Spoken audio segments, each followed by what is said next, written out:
शामिल हैं, 22 के करीब पिछले 2 साल के अंदर ऐसे लोग नोटिफाई किए गए हैं एज टेररिस्ट। वो कार्रवाई भी बराबर जारी है और उस कार्रवाई को भी आगे जिंदा रखा जाएगा। इसमें हैरत की बात यह है कि ये दहशतगर्दी की कार्रवाई आरिफ जो कर रहा है ये सरकारी मुलाजिम भी है। 2010 में रैबर तलीम में भर्ती हुआ था, 2016 में रेगुलर टीचर बना, सरकार की तनख्वाह भी ले रहा है, सरकार के टुकड़ों पे पल भी रहा है और साथ ही साथ कुछ और टुकड़ों के लिए अपने लोगों को नुकसान भी पहुंचा रहा है। पता चला कि इसको पहली आईडी लगाने और छोड़ने के बाद कुछ नगद रकम मिली थी, कचरा की आईडी लगाने के बाद भी इसको कुछ रकम दी गई थी और अभी जे आईडी लगाने में भी इसको ऐसा ही फायदा दिया गया।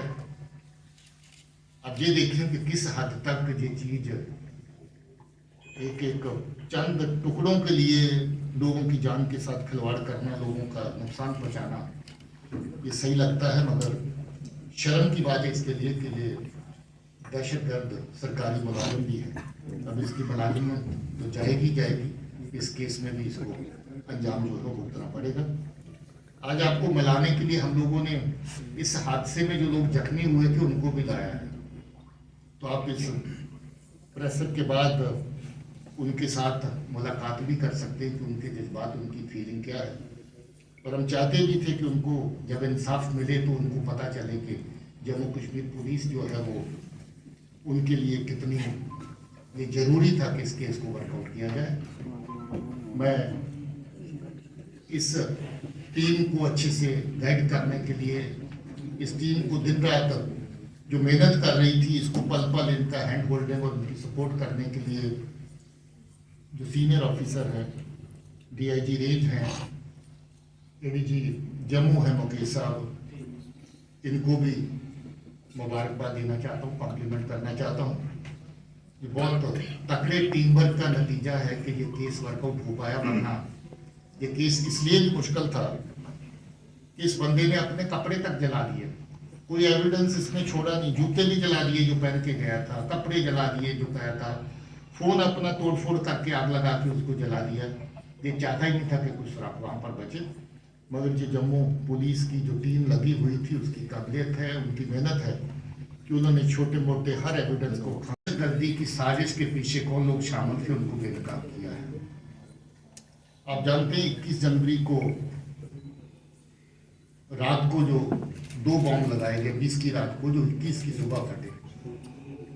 रात को 7:30 बजे के आसपास पहला और फिर उसके बाद दूसरा, और दोनों आईडीज के बीच में 20 मिनट का वक्फा इस तरीके से रखा गया कि जब पुलिस के लोग, सिक्योरिटी फोर्सेस के लोग वहां पर इमीडिएटली रश करते पहुंचते हैं तो उनका बड़े से बड़ा नुकसान किया जा सके। और पहले में जब दुकानें खुले, लोग जो दुकानदार आसपास अपना काम कारोबार करने वाले हैं उनको नुकसान पहुंचाया जा सके। मगर पुलिस ने अपनी एसओपीज का पालन करते हुए अच्छे तरीके से सिचुएशन को हैंडल किया और उस एरिया को अच्छे से सैनिटाइज किया, जिसकी वजह से पहली आईडी में 9 लोग जख्मी हुए, मगर दूसरी आईडी जिसका निशाना ये था कि पुलिस और सिक्योरिटी फोर्सेस के लोग जो मौके पर आए उनको टारगेट किया जाए, एसओपी का पालन करते हुए उस नुकसान को बचाया जा सका, वरना वो नुकसान और भी बड़ा हो सकता था, क्योंकि पहली आईडी छोटी थी और दूसरी आईडी उससे कहीं ज़्यादा बड़ी थी और इरादा यही था कि दूसरी आईडी ज़्यादा से ज़्यादा लोगों का नुकसान करे। पुलिस ने बड़ी मेहनत के साथ आरिफ नाम के दहशतगर्द को पकड़ा है, जो रियासी का रहने वाला है, और इसकी तफ्तीश और इंटेरोगेशन के दौरान ये पता भी चला कि ये आज से नहीं बल्कि पिछले लगभग 3 साल से ये पार जो हैंडलर हैं दहशतगर्दी को चलाने वाले जो लोग हैं लश्कर तौबा के, उनके साथ इसका तालमेल है। इसका मामा काफी सालों से कराची पाकिस्तान में जाकर के सेटल हो रखा है। मामे के जरिए इसके साथ राब्ता हुआ और फिर एक दहशतगर्दी तंजीम को जो पार से चलाने वाला कासिम नाम का आदमी है, वो भी रियासी का रहने वाला है। काफ़ी लंबा अर्सा पहले वो पाकिस्तान में जाके सेटल हुआ है और आज पाकिस्तान की दहशतगर्दी की जननी जो है उसका साथ दे रहा है, उसका समर्थक, उनका सपोर्टर है और दहशतगर्दी की कार्रवाइयाँ पाकिस्तान में बैठ करके यहाँ पर करवाता है। कासम ने लंबा अर्सा पहले कुछ 19 में इसके साथ राब्ता साधा। आपको याद होगा शास्त्री नगर में एक आईडी हुई थी, वो अभी तक उसका करने वाला कौन था वो बेनकाब नहीं हो पाया था। यही आदमी है जो शास्त्री नगर में फरवरी 22 में आईडी हुई थी, यही आदमी शामिल।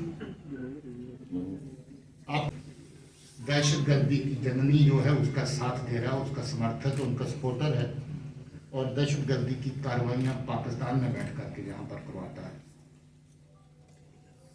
कासम ने लंबा अर्सा पहले कुछ 19 में इसके साथ राब्ता साधा। आपको याद होगा शास्त्री नगर में एक आईडी हुई थी, वो अभी तक उसका करने वाला कौन था वो बेनकाब नहीं हो पाया था। यही आदमी है जो शास्त्री नगर में फरवरी 22 में आईडी हुई थी, यही आदमी शामिल। आपको ये भी याद होगा कि कटरा में जो बस में आग लगी ब्लास्ट के बाद, उसमें बहुत सी चीजें पुलिस वर्कआउट कर पाई थी, मगर उसकी एक तार अभी तक जुड़ नहीं रही थी, एक कड़ी अभी तक जुड़ नहीं रही थी कि वो आईडी फिट किसने करी बस के अंदर। इसने माना है कि वो आईडी इसी ने फिट करी थी, एक नहीं बल्कि 2 आईडी लगाई थी ताकि लोगों का ज्यादा से ज्यादा नुकसान हो सके। और आईडी लगाने की जगह भी वो ढूंढी थी जो पेट्रोल टैंक को ही बारूद की तरह इस्तेमाल कर सके, और इसने आईडी बस के अंदर जाकर के सीट नंबर 3 के नीचे जहाँ पेट्रोल पंप पड़ता है उसके बिल्कुल ऊपर फिट करी थी, थैले के अंदर डाल के, और 2 आईडीज एक साथ फिट करी थी। बात यही खत्म नहीं होती, एक आईडी और अभी इसके पास मौजूद थी और उस आईडी का फोटो, और हो सकता है कि थोड़ी देर तक वो सही आईडी भी आपके साथ बाहर शेयर कर दी जाए। वो परफ्यूम आईडी है, बॉटल परफ्यूम की दिखती है और अगर गलती से आपने परफ्यूम के स्प्रे के माफक उसको दबा दिया, जब खोल दिया तो आईडी फट जाएगी और जिसके हाथ में आईडी होगी उसका मौके पर ही नुकसान हो जाएगा। जो पहली आईडीज अभी तक इस्तेमाल करी जो शास्त्री नगर में हुई वो टाइमर वाली डिवाइस थी। जो कटरा की बस में आईडी लगाई गई वो स्टिकी बॉम्ब की फॉर्म में थी, जो थोड़ा बड़े साइज में स्टिकी बॉम्ब हमने कठुआ में बरामद किए थे, जिसमें 450 ग्राम के करीब एक्सप्लोजिव मटीरियल रहता है। और जो जहां पर लगाई आईडी 750 ग्राम की थी पहली आईडी, और जो दूसरी थी उसका वजन 1 किलो से भी ज्यादा था। टिफिन आईडी थी, स्टील टिफिन आईडी। और जो अभी आईडी पकड़ी है मैंने आपको बताया कि वो परफ्यूम आईडी की तरह है। यहाँ पर कोशिश है कि जो दहशतगर्दी के आर पार से कार्रवाई होती है उसमें जो लोग इन्वॉल्व हैं उनके खिलाफ सख्त कार्रवाई हो, बेगुनाह लोगों को अपने कार्रवाई का निशाना बनाया जाता है। और जहाँ का जो आपसी भाईचारा है लोगों का across the regions, across the religions, across the communities, उसको किसी न किसी सूरत में धक्का पहुंचाने की, ठेस पहुंचाने की कोशिश की जाती है। इसी नियत से, इसी गरज से पिछले कुछ अरसे से जम्मू प्रोविंस के एरिया में कुछ कार्रवाइयाँ दहशतगर्दी की अंजाम दी गई, जो बिल्कुल कम्युनल लाइन्स पे हैं, सेक्टेरियन लाइन्स पे हैं, और साथ ही साथ ये भी मकसद रखती हैं कि जम्मू में दम तोड़ चुकी जो दहशतगर्दी है उसको फिर से किस तरीके से रिवाइव किया जाए, उसको फिर से जिंदा किया जाए। कल डीआईजी राजौरी पुंछ रेंज ने, जो वहाँ की पुलिस की एक बड़ी कामयाबी रही, जो आईडीज वहाँ पर जगह जगह पर लगाने का इनका मंसूबा था, उसको नाकाम किया गया। उसमें 3 लोगों की टुकड़ी जो पार बैठे दहशतगर्दी के आका, उनके इशारों पर रजौरी के एरिया को और कुछ जगहों पे आईडीज लगा के निशाना बनाना चाहती थी। डांगरी के इंसिडेंट के बाद वो पूरे का पूरा ग्रुप पकड़ा गया। उसके बारे में तफसील डिटेल कल आप लोगों को मिल चुकी है।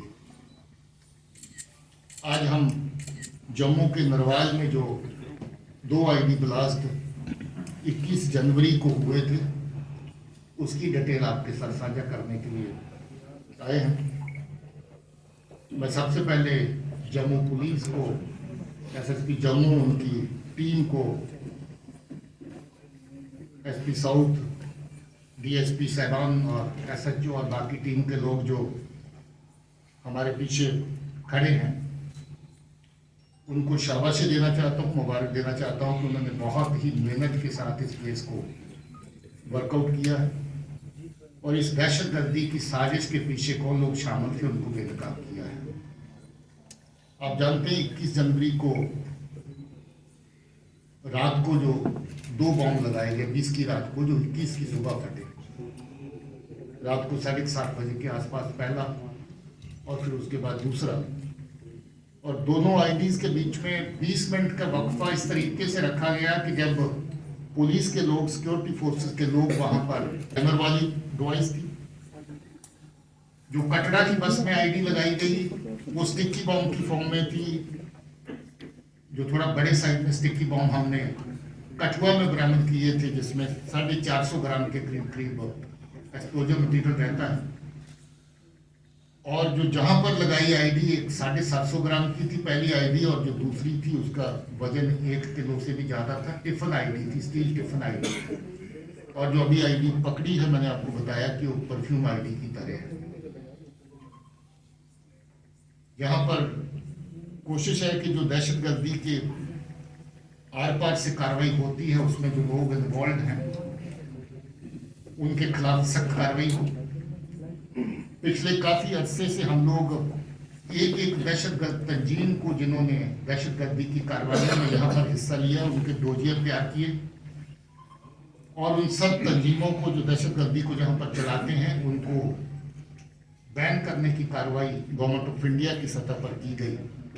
लगभग 1 दर्जन ऐसी ऑर्गेनाइजेशन है जिनको अभी तक बैन किया गया है, जो दहशतगर्दी की कार्रवाइयों में सम्मिलित होने के लिए नोटिफाई किया गया है कि ये दहशतगर्दी चलाने वाली ऑर्गेनाइजेशन है। और ऐसे ही लोग जो इनफरादी तौर पे, इंडिविजुअल तौर पे दहशतगर्दी की कार्रवाइयों में शामिल हैं, 22 के करीब पिछले 2 साल के अंदर ऐसे लोग नोटिफाई किए गए हैं एज टेररिस्ट। वो कार्रवाई भी बराबर जारी है और उस कार्रवाई को भी आगे जिंदा रखा जाएगा। इसमें हैरत की बात यह है कि ये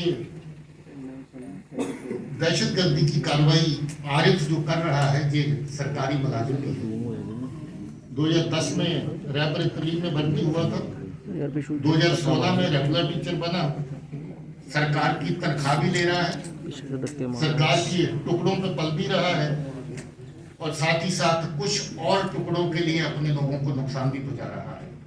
पता चला कि इसको पहली आईडी लगाने और छोड़ने के बाद कुछ नगद रकम मिली थी।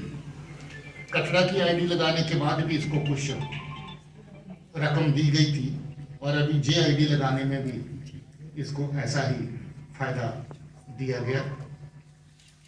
अब ये देखें कि किस हद तक ये चीज एक चंद टुकड़ों के लिए लोगों की जान के साथ खिलवाड़ करना, लोगों का नुकसान पहुंचाना, ये सही लगता है, मगर शर्म की बात है इसके लिए कि ये दहशतगर्द सरकारी मुलाजिम भी है। अब इसकी